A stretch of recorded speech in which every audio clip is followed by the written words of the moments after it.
Good morning and welcome to the IncomePlus Fund quarterly webinar. My name is David Scherer. I'm co-CEO and co-founder of Origin Investments. I'm excited to report out on our quarterly progress and some of our strategies that we think will benefit the fund going forward.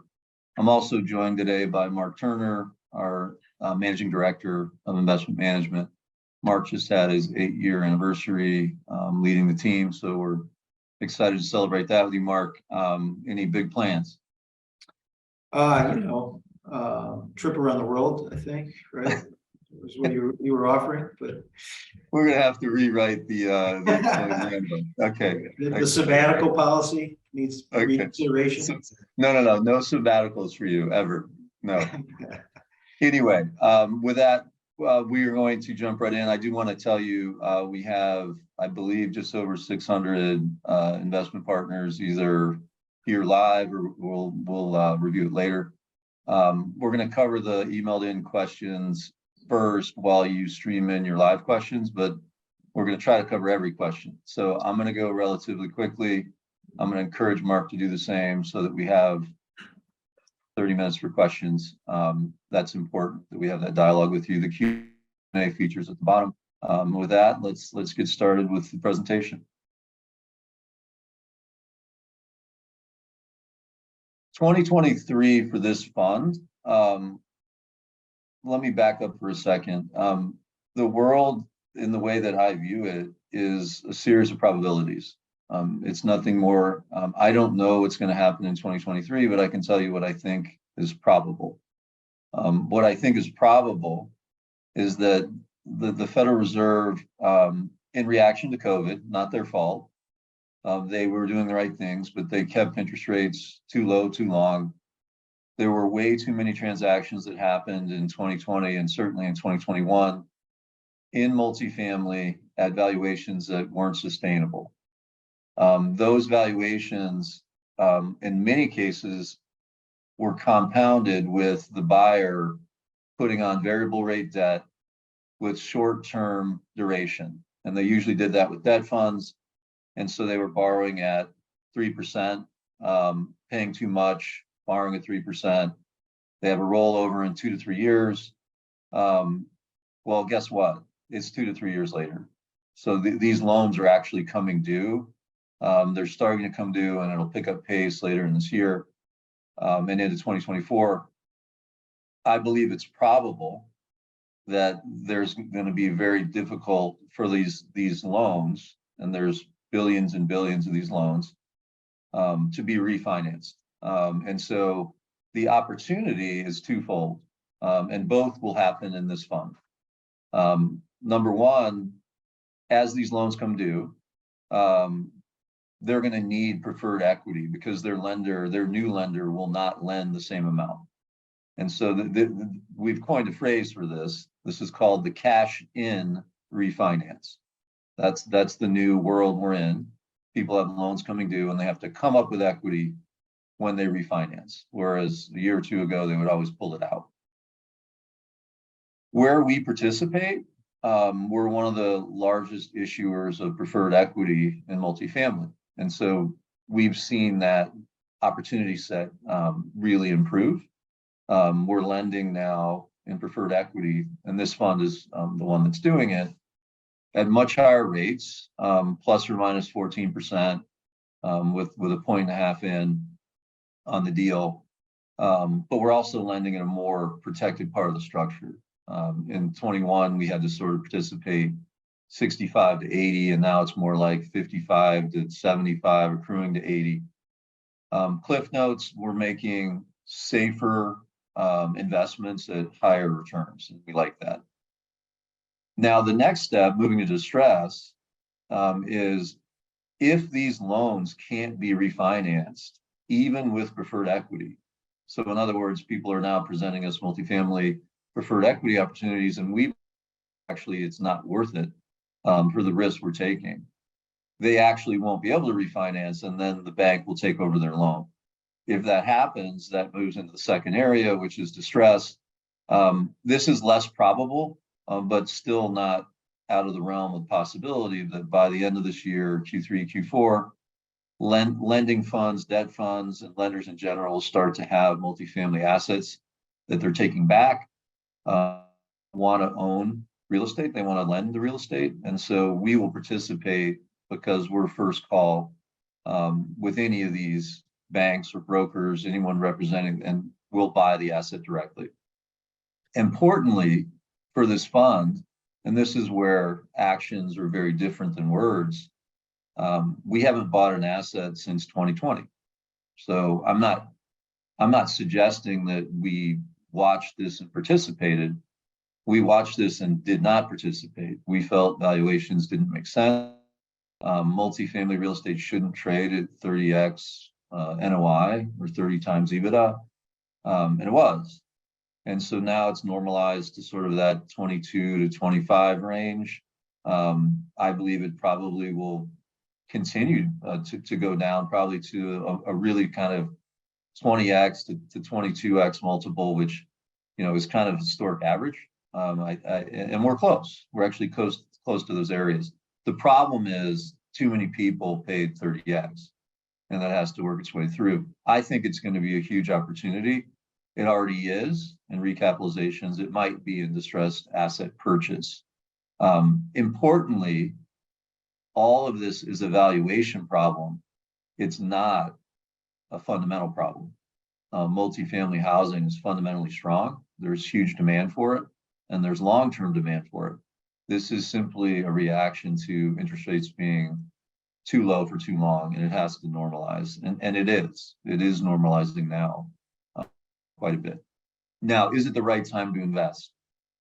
In this fund, we've had this question a lot. What are, in some form, how do you value your assets? How do you value the pref? Marc has written a lot on how we value pref and how we value the fund and how we come up with NAV. I would encourage you to go to our education section. These are very, very in detailed articles that can't be covered on an hour webinar. But if you have questions, please read the article and then feel free to email me or Marc, and we will be happy to talk to you at that point.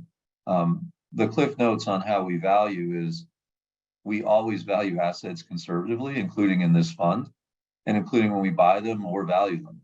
And if you're an investor over a long period of time, you'll notice that returns tend to pick up as we get closer and closer and ultimately realize an asset. In this fund, a lot of the assets aren't going to be sold, right? This is a long-term tax-efficient fund, but obviously the preferred equity will come due, and we'll have to reinvest that. Is it the right time to invest? We feel the share is very conservatively valued, even today, and I'll kind of take you through why on the next slide.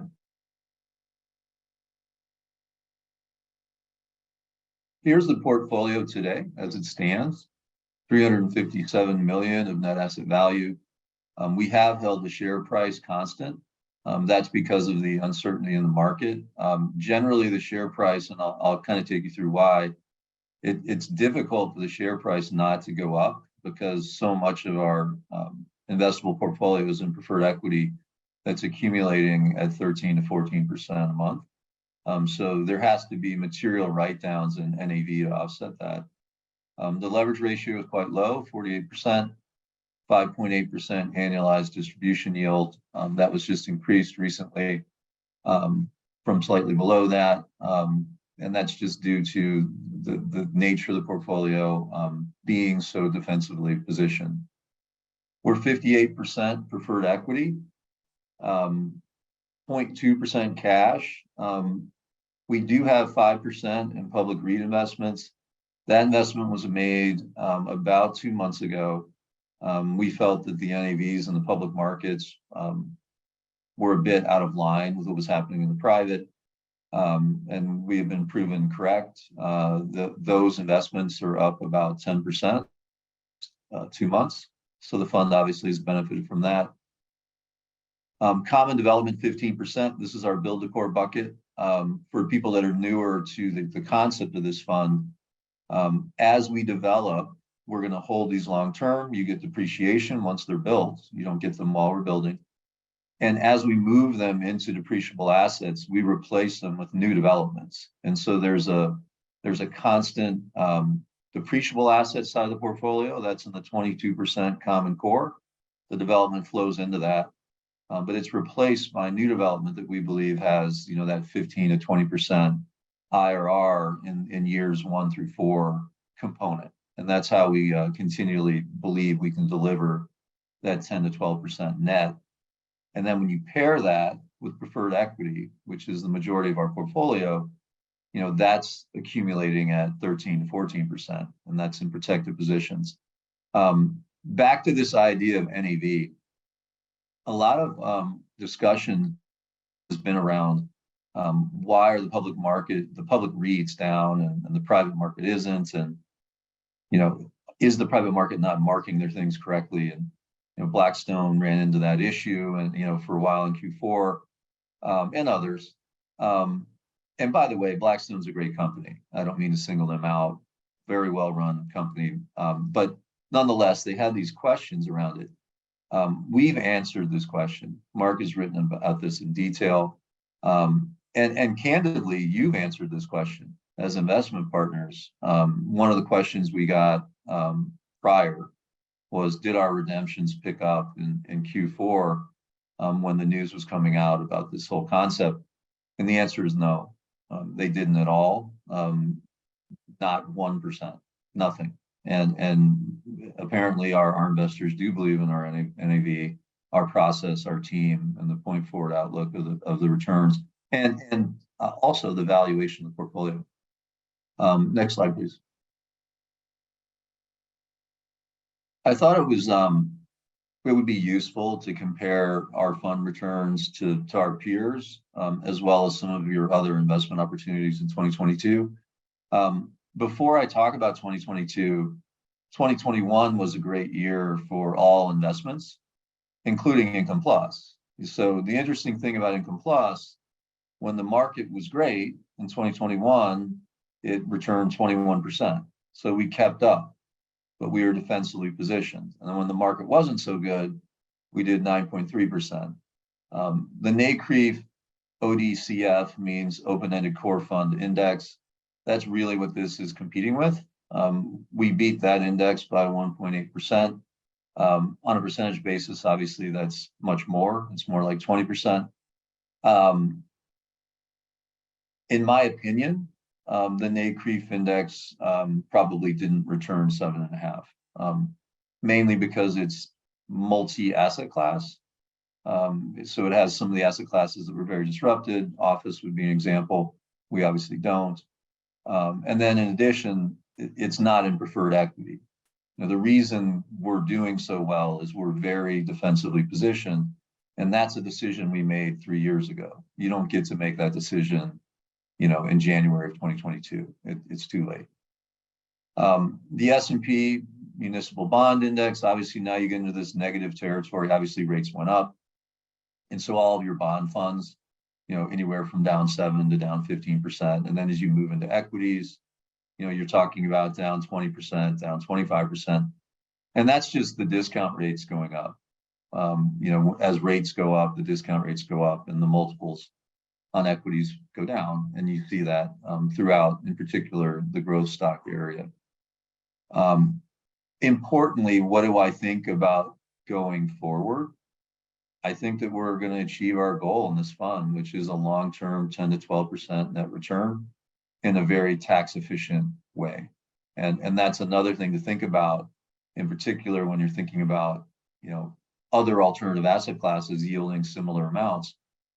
You're not paying taxes here. You don't pay taxes until you sell. And so this portfolio is designed for protection, appreciation, and importantly, very low taxes. We're all the same. I'm a big investor in this fund. So is Michael. So is Marc. We want to preserve, grow our capital, and not pay taxes. And you share those goals. We all have the same taxable attribute. Next slide, please. This story actually appeared yesterday virtually, and today in print. So we're in the Wall Street Journal print this morning. I just wanted to clear up a couple things and answer some questions because we had some really good questions from investors yesterday. First of all, in terms of the way the article is written itself, Marc, it's great you're on as well because Marc not only worked with me on the article, but worked with me on the strategy, devising the strategy, executing the strategy. So he was there throughout. We spent great lengths with the reporter to explain to him that this was a hedge. This was never a bet. It wasn't a wager. It wasn't any of those things. We were hedging future interest rate exposure that we had on developments in particular, including some of the developments in IncomePlus, but also in our Qualified Opportunity Zone Fund, our Growth Fund 4 fund. If rates hadn't gone up and we wouldn't have made money on the swaptions, we would have saved more money on a lower borrowing cost on all of our developments. So it was never a bet, it was a hedge. I don't think the reporter didn't understand that. I think that he wanted a title that sold newspapers. The other thing I want to clarify is we didn't make 28 million, we made 43 million. He didn't include the unrealized gains on swaptions we still hold that are in the money and continue to hedge your portfolio. He also didn't include gains that we have on swaps. And that he knew that too, but I think that it was just probably too complicated to explain that. So the total gain was 43 million. And then the question I received yesterday that I really want to clarify, one of our investment partners emailed me and said, congratulations on the hedge, do we share in any of those profits? And that really hit me like a ton of bricks because the answer is, of course you do. This is only for you. All the profits are to our fund. So I'll go over that in a moment, but Origin made no money on these interest rate hedges. Our investors did, and it was for you, right? So I just want to clarify that as well. Next slide, please. So IncomePlus is, this is a great sort of microcosm of how it was hedging all of our funds. So IncomePlus is 91% hedged, which is significant, obviously.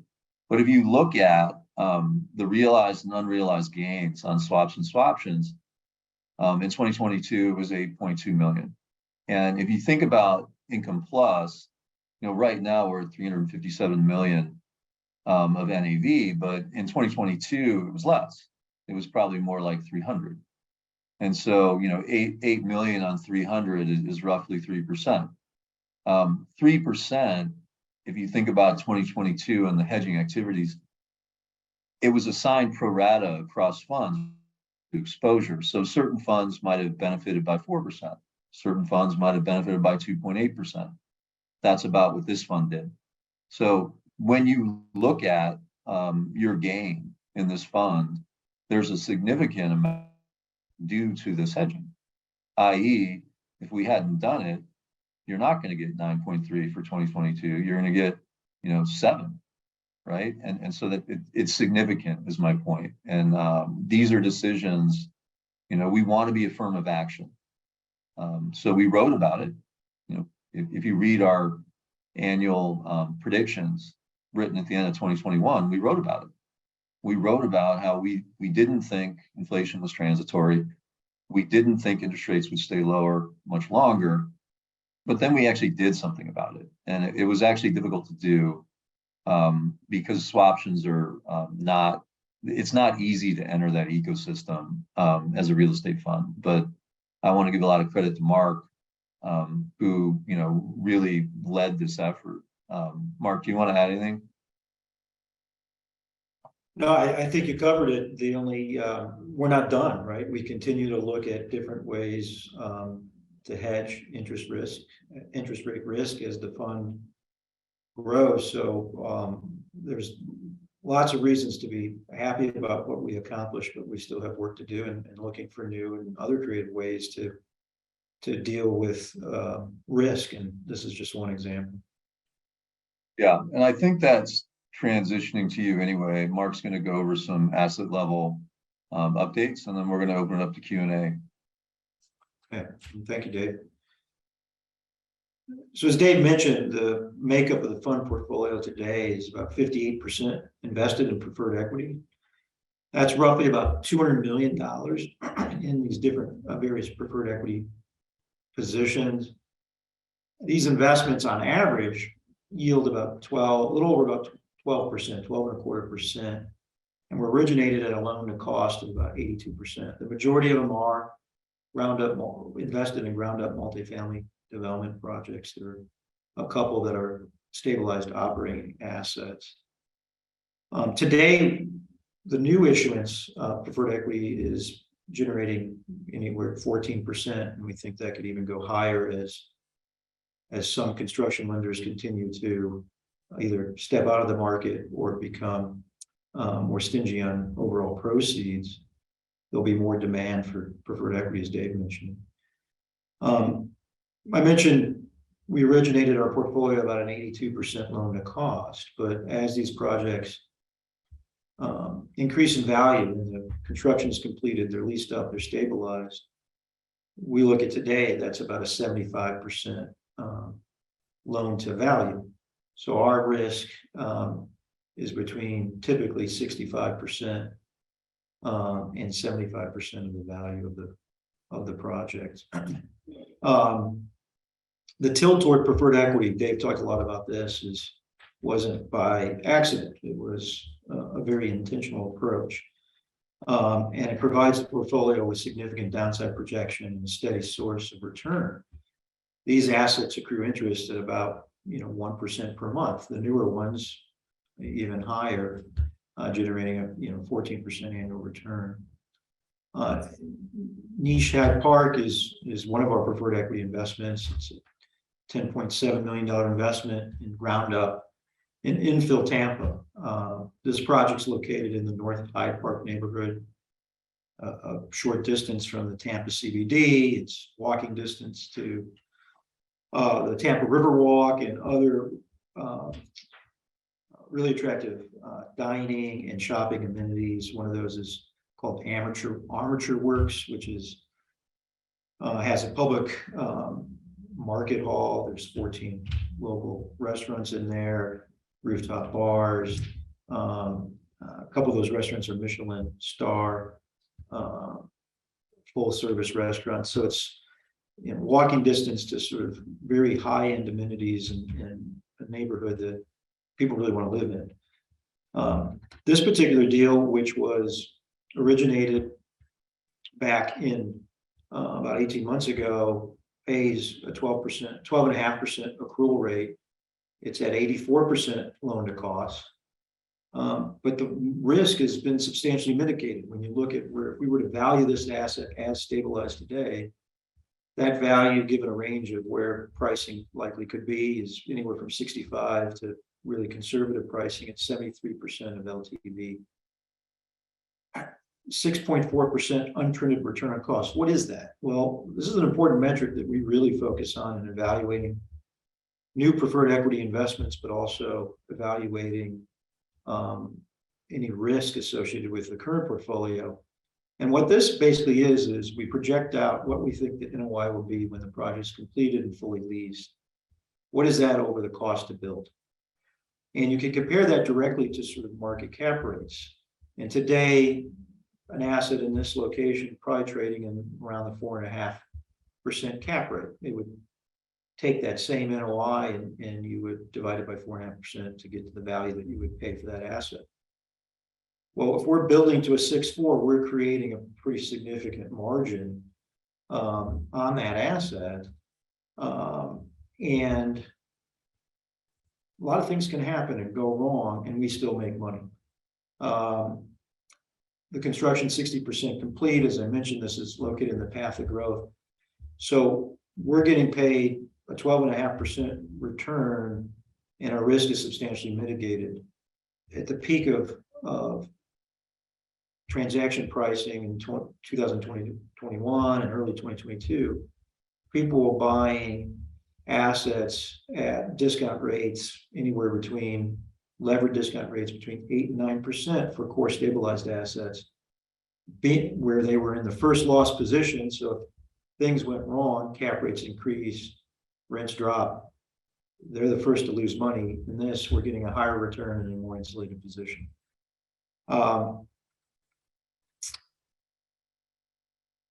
As I mentioned, that return on cost measure is untrended. So we're also removing the risk of being wrong about where rents may go in the future. We underrate not only all our development deals, but also our preferred equity and development deals at where the rents today. If this project was open and competing for residents, where rents would it get today? We'll also look out at where the rent, and spend a lot of time on rent projections, but the most conservative measure that you can look at is on an untrended basis, taking out that risk of being wrong about where rent growth may go. Next slide, please. Moving on to the development portfolio, 15% of the fund is currently invested in ground up development projects. And relative to core plus investments, the fund's ground up investments have mitigated risk. But unlike preferred equity, there's upside. And this particular project, Linden House, it's located about 25 miles southeast of downtown Jacksonville. It sits in a Bartram Park, which is 5,000 acre mixed use site, and with one of the top selling residential communities in the nation over the last couple of years. It's adjacent to very high-end demographics and has convenient access and walkable access to shopping, restaurants, et cetera. So we're really excited about this location in suburban Jacksonville. This deal, again, we're going to focus on return on cost. We believe we could develop this project to a 6% untrended return on cost. Again, when you look at cap rates in this particular pocket, probably for stabilized projects, anywhere around 4.5 to 4.75, that gives you a margin of 25 to 33%. The construction is 56% complete. As I mentioned, it's got really attractive demographics in the surrounding area. Access is ideal. And this project, even when we underwrite, take into account that a recession could be likely later this year and there will be some softness in rent, we still think this will generate a 13 to 17% gross IRR over 5 years. And there's certain scenarios that are going to exceed that. Hey, Mark, I just want to point out, and or maybe you can, untrended return on cost in this deal is 6. Talk about what rent growth has done here in the last 2 years. Yeah, what you've seen when we approved this deal to first break ground, cap rates in this pocket were sub 4. And so when we were looking at a 6% untrended return on cost, that margin was closer to 50%. But also, that's based on where rents were when we approved the deal. Rents have increased around 18 to 20% over the last 2 years since we originally approved moving forward with this investment in 2021. Now, we do believe that rent growth will take a slide, and we've already seen some softness, and we believe there'll be kind of further deterioration in 2023. But overall, the trended return on cost here would be 6.5, 6.75, which provides, even if there is some deterioration in rent growth, you're getting significant margin protection, significant protection on your return. A lot of things can go wrong. We could still have some cost escalation, even though the project's 56% complete, but you're still protected with that significant margin. And that's sort of the importance. And I'm going to talk shortly about why we chose to really 3 years ago, 2.5 years ago, go into development versus buying existing stabilized assets. One of the things that we're looking at is there's a competitor who just started moving residents in October. They're already 21% lease. They have asking rents that are 8% above where we projected rents to be in 3 to 5 years. And so that gives you an indication of sort of the significant upside that's available in this development portfolio. Next slide. we can make really a clear comparison on strategy of going into developments 2-3 years ago versus buying core plus assets. As Dave mentioned, we haven't bought a core stabilized deal in over 3 years. However, 22% of the fund is currently invested in 3 core plus assets, and I'll talk about that next to how those are protected. But we made the decision to go invest capital into development deals for the very reasons that I just explained on Linden House, so significant margin. Even if rents didn't grow, we would be able to have significant margin over where assets were trading in the marketplace. So for example, let's take a development deal, 2 years ago. And for example, it's a cost $65 million to develop. We believe that we can achieve an NOI a little over $3.5 million. That is a stabilized return on cost of 5.25%. At that time, cap rates were trading in the low to mid threes, and for this illustration, we've chosen a 3.5% cap rate. That translates into a development profit margin of 50%. And that 50% profit margin is attainable if rents don't grow, if rents are flat over the couple of years that while you're developing the asset. But things can go wrong while you're developing the asset over the couple of years. Let's say cap rates expand by 100 basis points, and they have. That's occurred. Well, your margin's still 16.7%. You're still not only getting a full return of your equity, you're making a 17% return. Well, sometimes in development, and this happens, is costs end up increasing over what you initially anticipated, although a lot of measures that we put in place to mitigate that risk. But let's say costs increase by 10%, and you also have cap rates expand by 100 basis points. You're still getting an 11% profit. Let's compare that to 2 years ago. If you bought a core plus stabilized asset, and let's just compare that based on the same stabilized NOI of $3.5 million, you would have bought that asset at a 3.5 cap rate. And yes, you've benefited from rent growth over the last couple of years. On a national basis, rents have grown on average 12% over the last couple of years. So your NOI is going up. That means your yield is going up, and now your yield's 4.39%. However, if you have cap rate expansion of 100 basis points, which has happened, now you've lost 2.4% of value. For us to break even on the development deal, cap rates would have to go up another 75 basis points. If that happens, this core plus acquisition basically probably has all their equity wiped out. They'd probably put 65-70% debt on it, and they would have a 30% loss of equity at that point. And so this really illustrates the importance of the composition of the portfolio, IncomePlus portfolio, and why it's set up well to mitigate downside risk, but still take advantage of upside. And Mark, let me just add one point, or you can replacement cost analysis, right? It's another way. You have to use that lens. So just to make it more broad, if people bring you a deal and it's in an asset class with low demand, let's say it's an office deal or a retail deal, it's not as relevant. They could say, well, hey, this deal is 50% below replacement cost, therefore you should buy it. That's not relevant because an asset's worth the net present value of cash flow. There's not a lot of demand. Maybe there's not a lot of cash flow ever.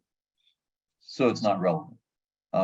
Multifamily is incredibly in demand and set up to be in demand for decades. We're underhoused. So now it's actually really relevant. Replacement cost is really relevant in what we do. So Marc, talk a little bit about replacement cost in 2020, 2021, because it's a way of simplifying this page. Yeah. I mean, we can talk about in yields, but you can also talk it into total values. And so what you saw in 2020 and 2021, and to some extent earlier last year, 2022, is stabilized assets trading. So assets that in some cases 3 to 5 years old, even older, some 7 to 10 years old, trading at values above the replacement cost, above the cost that it would take to build new competitive supply in that same market. And we looked at that and said, that doesn't necessarily make sense. Why would I buy something at a higher basis that I can build for? I'd rather be at the lower cost basis where I can compete more aggressively on rent. And by the way, I have newer finishes, likely a better design, and I'll be in a stronger longer-term competitive position. And that was happening consistently across a lot of our markets. So that was the first signal that we needed to shift the fund's efforts to not only preferred equity, but also development versus buying core plus stabilized assets. And you can look at it both ways. You can look at it on a yield basis, or as Dave noted, even more simplified basis is why would you pay more for something that is older and potentially less competitive, or would require capital to be on the same competitive footing with a new development when you can build. And there's risk in building, but as we talked about, we build at a margin that can take hold up against some of those risks like costs overruns or cap rates expanding. Where you buy a core plus, you can't. A couple things. One, it wasn't an incremental move; it was a violent move. Yeah. New assets were trading at or around replacement cost, and I know that sounds weird, but there's a normal inflation in a development. So, if a developer is selling at replacement cost, maybe they built it 5% inflation over 3 years. They're capturing a 15% margin in the normalized world. All of a sudden, they were selling it at 30% above replacement cost.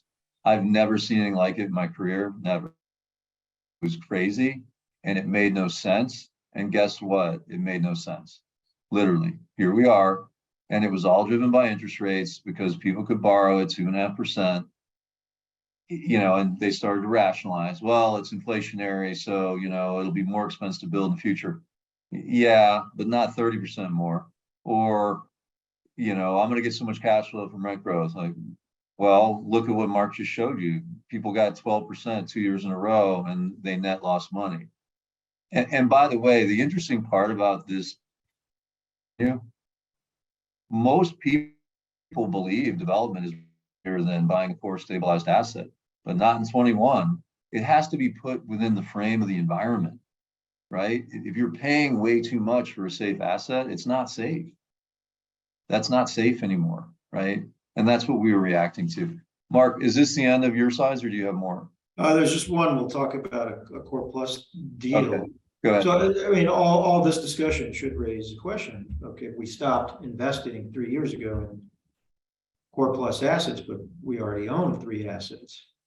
How is the fund not impacted by loss of value that we just illustrated in the prior slide? Well, the primary reason is we adopted a very conservative approach to valuation for the last 24 months. And we focused on long-term fundamentals and ignored short-term market distortions that we were seeing.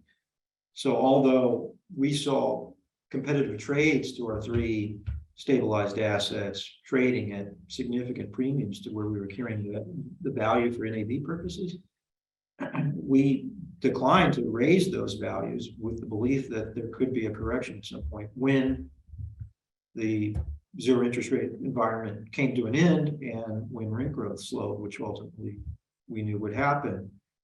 And so the recent decline in values in the broader market just means that prices are coming in line with our own valuation levels.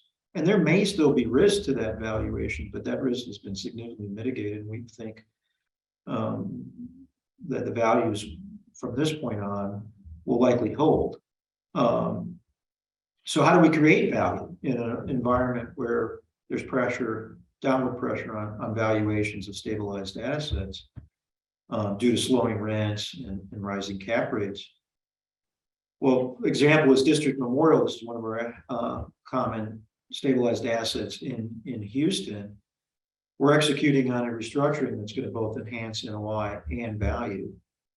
And the program that we're participating in and believe that we'll have fully executed here in the next 30, 60 days is that you agree to make essentially half your units. You agree to a certain level of a limit on affordable rents. And so you're giving a discount relative to market and on a number of the units. But that is a fixed number that you're renting those at. In exchange, you're eliminating all your local real estate taxes. And in Texas, this is a significant risk. Taxes are reassessed every year. Taxes are a significant portion of your overall expense load on properties in Texas. And so, although we would be reducing our rents to some degree, the elimination of taxes results in what we believe will be a $900,000 annual or higher NOI increase. We're also accomplishing something else. There is a lot of pressure on affordability in the market. So we're creating a more affordable product, which will broaden the renter demographic, broaden our demand segment, without sacrificing the quality of the asset. So we're really excited about completing this project. This is just one example of a way that we can still create value in an environment where there's pressure on existing stabilized assets. With that, Dave, I think we can start to answer some questions. Yeah, we'll do that. The key to this program is the AMI in the area of the affordability component is not very different than the market rent, right? And that's what you're looking for a lot of reasons. And this project happens to fit that very well. The other thing I would add is this PFC structure is becoming more and more difficult to do with the local Texas municipalities. And then the last thing is, Mark mentioned it's a significant part of the rent roll, the expense, sorry, of the property. But the reason is Texas doesn't have state income tax. And so if you think about a state, they have to fund somehow, right? So if you don't have a state income tax, where's it going to come from? Property taxes. And their property taxes are really high. For those of us in Illinois, they're actually even higher than here. That's hard to believe, but it's true. Yeah. So the fact that you can eliminate that in Texas is really significant because they're quite high. Mark, why don't you start? We'll just pick a few that emailed in because we have quite a few live and I want to make sure we answer those too. Yeah, this is a question from Matt that came in. Matt, thank you for your question. Appreciate it. Matt asked, given the uncertainty in the market and the possible distress that you mentioned, how are you thinking about the risk of preferred equity? How do you know that the LTV, LTCs are conservative enough and that you're not taking equity risk with those? A very good question, Matt. So we spend a lot of time doing stress testing, both not only on our projection of rent, but on the cost side. What if their cost overruns? What if a recession is more severe than our baseline is projecting? And we use our in-house developed AI, machine learning, an objective tool to forecast a lot of the assumptions behind those sensitivities. And when we look at the preferred equity, I'm coming back to that margin that we talked about earlier in that slide. We're at a 6.4 return on cost. The cap rate in the market's at 4.5. Well, cap rates could go from 4.5 to 6.4%. And not only is the fund's principal investment in that asset still safe, but so is the 12.5% return. Now the common equity is wiped out, and we would step in and operate that asset. We have rights and protection, but that's significant protection. So we spend a lot of time looking at those margins and stress testing them to make sure they're significant. And essentially, we want to be at least 100 basis points over market cap rates. You could be at the market cap rate again and still get your principal back and the return on that, but we still want to build in that additional margin of error given there is uncertainty. Dave? Yes, Mark, I'm going to take a few, so maybe two or three.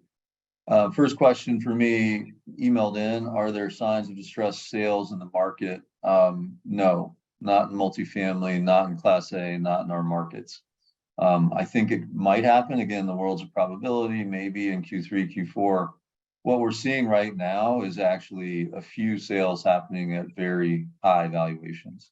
When one just closed in Nashville, one of our markets, were very active at, depending how you look at it, anywhere from a 3.8 to a 4.1 cap.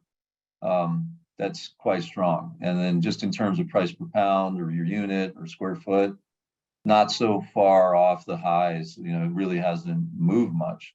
Not enough activity for us. We believe that cap rates are kind of in that 4.25, 4.5 range. But I can tell you, there's been a little bit of more strength in the lending markets and a few trades that are happening at even higher valuations in Q4 right now. Not enough to establish a trend. And certainly we're not seeing distress. Another question, completely unrelated. Bond yields are trending down. Are pref equity and distressed opportunities still expected? Sort of related. Bond yields are in a range.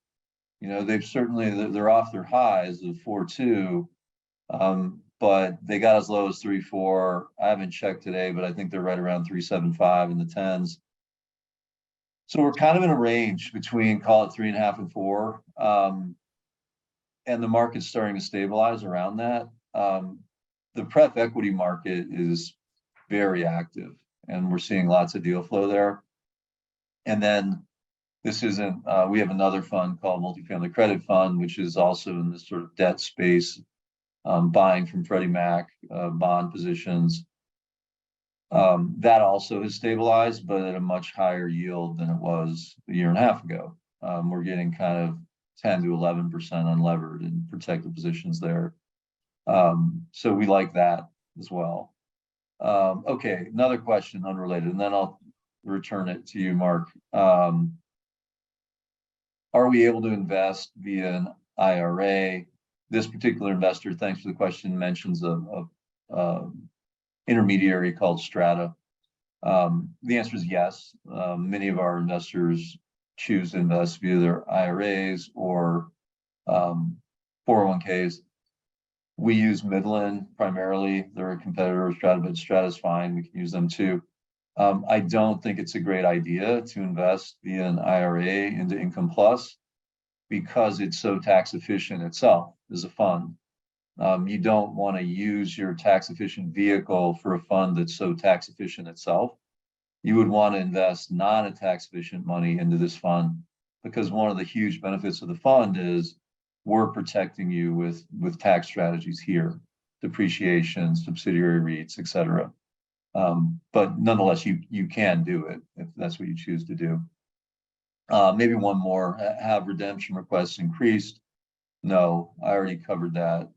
They haven't increased at all. So, thank you for being great investment partners, but, I'll be increasing my allocation to IncomePlus this year because I believe in the valuation as it stands today. My partner, Michael, increased his significantly in Q4. So we're kind of voting with our own checkbooks here.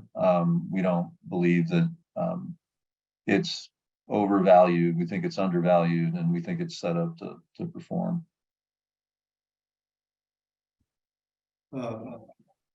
Question: how concerned are you that rents may actually decline over the next few years in some of our markets?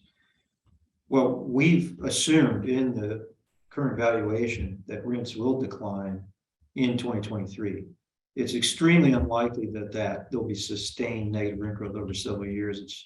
It's really never happened, even in the Great Depression. But we are anticipating that there is some negative rent growth, and we've already seen it in the last 4 months of 2022. There was rent declines nationally. In January, rents were flat.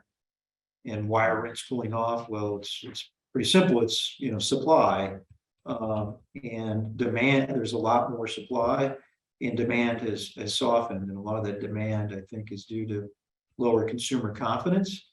And there may be some pent-up demand that actually gets unleashed later in 2023 of people once they have a little more clarity on sort of the Fed's fight against inflation. Will there be a recession? I think people are just uncertain about making major decisions right now, and that's stalling some of the demand. But even with the demand improving, we do see supply having an impact on multifamily rent growth next year. But long term, the sky is not falling. The long term tailwinds for multifamily are still very much intact. There's a long term shortage of housing in this country. You'd need about another 20% increase over the current inventory, according to a study by National Multifamily Housing Council. The discount to rent versus buy right now is the highest it's ever been. It costs you 71% more to buy a home than rent. Right now, historically, that premium has been less than 10%. And long-term demographics remain favorable, and employment is still at a 50-year low. So long-term, we feel really confident in investing in multifamily. We do believe that 2023 could be, a challenging year, but we've incorporated that into all of our underwriting and our valuations, and it's at the forefront of our decision making. Thanks, Mark. Okay, so this is an interesting question. Does it matter if you have a PPM? This was emailed in. It matters that you understand the PPM, because those are your rights. It's not only the strategy of the funds, but it's your rights as an investment partner, spelled out in the PPM and the operating agreement. If you don't have a PPM or an operating agreement, we obviously can get one to you. You should have one. It's important because you're our partner and we want you to understand your rights. And that segues into another question, which is explain the liquidity opportunities of IncomePlus. It's an open-ended fund, yes, but this fund is designed to be tax efficient and encourage you to be a long-term investor, because those two things are synonymous. You can't be tax efficient in real estate unless you actually hold real estate, because over time you get cash flow, but you also get depreciation.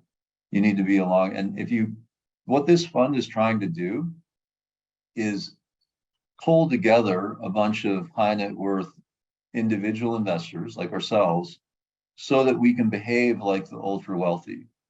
The ultra wealthy, I'm not talking about millionaires, I'm talking about billionaires. They own for decades or centuries. They never sell, they refinance tax-free, and they own great assets over time. And that's what this is trying to do. The benefit you have here is we're incorporating strategies that in themselves wouldn't be tax efficient, like preferred equity or development, but it's benefiting from a portfolio that has enough depreciation that it can be spread through. And so we really like this long-term, but you have to stay in long-term. And then how does that relate to the question? This isn't a fund you should invest in if you want to park your money for a year. First of all, there's a year lockout, and then there's penalties in years 2, 3, and 4 of 10%, 7.5%, 5%, 2.5%. So that after 5 years, if you want out, you get out, no penalty. But you should understand that. And back to my original point, all of this is spelled out in the PPM. We want our investment partners to understand their rights and understand the nuances of the fund before they invest. And not only that, but why they exist the way they exist. We want you to be our partner long-term. This is a place to be a long-term tax-efficient investor. It's also why you should really vet us as a manager, because it's a longer-term decision. It's not a place you park your money for 6 months. Okay, and then the last question, I thought it was really important to answer this, is the question was about our cost structure going up because of the merger with Kovitz and Focus. And I just want to address that. Perhaps I should have addressed it earlier. The merger doesn't create any cost structures whatsoever, nor does it really create synergies. And that was by design. When Michael and I were thinking about the type of transaction we wanted a transaction that would leave us completely autonomous. We feel like we know how to run this business and we have people that know how to make investments and execute investments. We wanted stay autonomous in that way. And we also greatly value our team, and we didn't want to lose people through synergies, and we didn't want to take more people on either. And so the way I really would answer this question was the way I view the transaction. We're the same company we were. There's no difference in strategy. There's no new people. There's no less people. And importantly, we're making all the decisions still. And Michael and I have no intention of leaving. And importantly, neither does our team. There's structures that are now in place that really incent and reward our team for staying long term. And so we're very well set up to maintain the same team. People like Marc, but the 8 people that work for Marc, et cetera, that are here. But thanks for that question. Dave, there's a question on, have you seen a jump in late rents and evictions? And the answer is no. Collections have continued to be high. We haven't seen any significant change in that or evictions. Could that happen? If there's a painful recession, that's certainly a risk, but we have not seen anything of concern so far. Another question, this is anonymous. I've moved to the live. I think you were in the chat, Marc. So we've moved. Yeah. Did IncomePlus Fund receive a number of consents to amend the terms? This is relevant to the transaction with COVID's focus. Yes, we did. We actually received consent necessary for all funds. So that was just really clerical more than anything else. But yes, we've received them. And thank you as investment partners for being so responsive. You were incredible.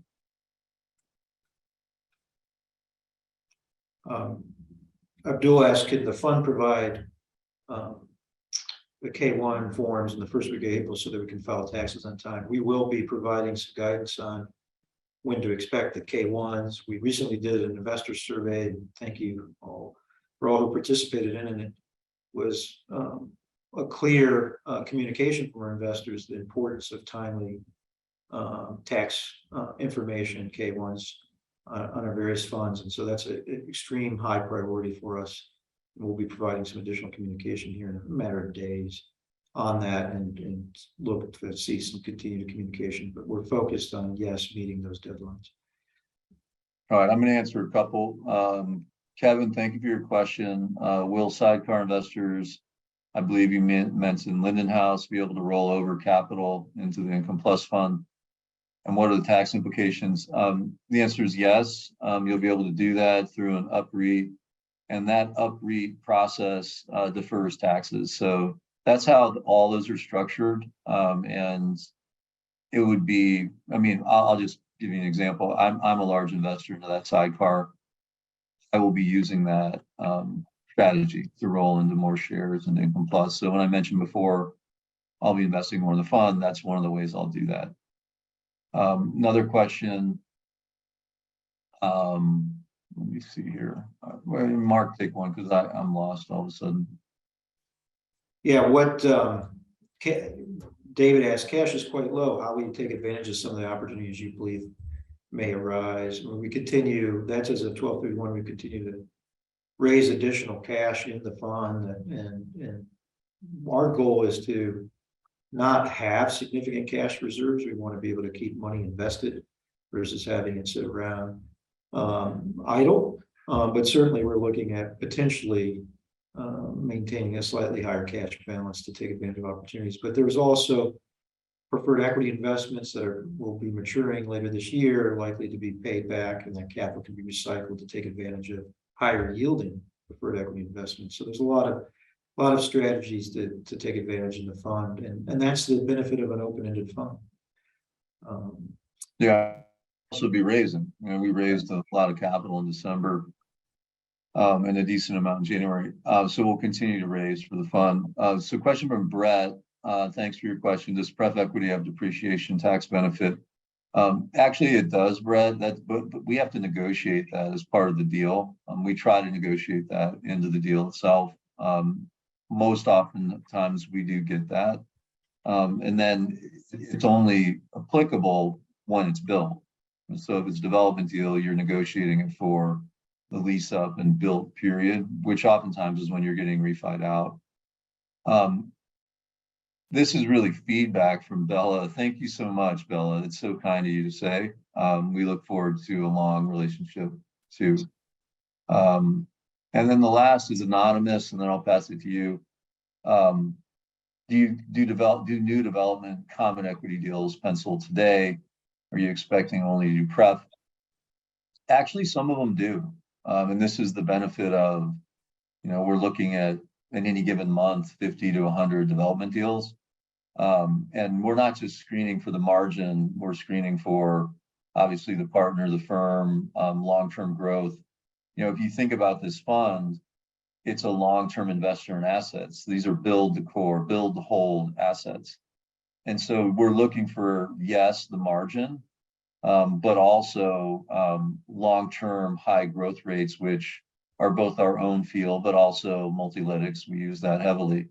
We want to know that it's going to get 3-4% rent growth for the next 10 years on average. Because a high margin, I'll give you an example.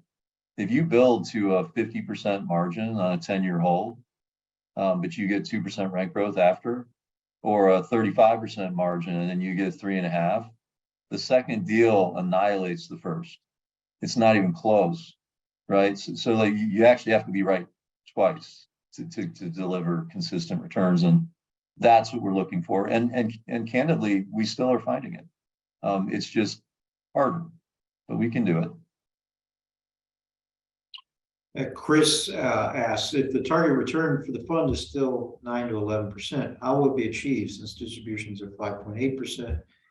And NAV growth was 1.2% in the last couple quarters of 2022. So the pref portfolio will, continue to build value at 1% per month. That's due to the confidence we have in those deals and the margins we talked about earlier in this discussion. The development deals will also be 1% or higher. What we've seen over the last couple of months is our efforts in looking at stress tests and sensitivities to add another layer of conservatism into our modeling. And so while our development deals will continue to build value, we've adjusted the pace at which it'll build value, and that's slowed some of the growth over the last couple of months. But we do believe the fund will continue to appreciate in value. The common core assets, will grow less, but will generate more cash flow. And the deal we're making on District is an example of how we intend to enhance cash flow. So there's still opportunities to both grow the cash flow in the fund and appreciate the overall value. Okay, I'm gonna answer two more and then we'll sign off. We're a little over, but we did a good job here. One, are we looking to expand markets specifically in the Northeast? No, we're not. We don't like the long-term demographics. We like where we are. Multilytics continues to predict. Some of the models we have in Multilytics are long-term atemporal models. And so still predicting the highest growth in our areas. We are Southeast Texas, Southwest. So we're going to continue to be there. The other reason is we have infrastructure all over the country where we are and relationships where we are. And to duplicate that in the Northeast would take years. These are not short-term decisions to make. The last question I'll take, because I had two of these, great questions. I mentioned earlier our REIT positions are up 10% in the last couple of months. Would we consider selling them? And the answer is, of course, we would consider selling them. We're constantly evaluating everything in the portfolio.